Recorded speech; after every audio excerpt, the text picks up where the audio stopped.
కనకాలు, ఈ విషయం అమ్మా నాన్నకు చెప్పొద్దు. నీకేం తక్కువ అమ్మా? డబ్బా, ఆస్తుల అన్నీ ఉండి కూడా ఇంత పేదరికం అనుభవిస్తున్నావు అమ్మా. ఇంత అభిమానం ఉన్న నీ కడుపున కొడుకుగా పుట్టే అదృష్టం వచ్చే జన్మలైన ఆ భగవంతుడు నాకు కలగజేయాలని కోరుకుంటున్నానమ్మా. వస్తానమ్మా.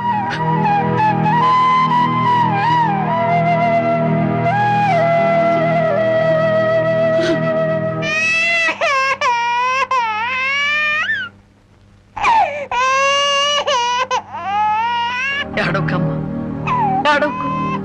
మా అమ్మవు కాదు, పక్కింట్లో పాలు అడుగుదామన్నా మరుపు అంతే. ఎన్నిసార్లు అని అడుగుతాం? ఊరుకమ్మ.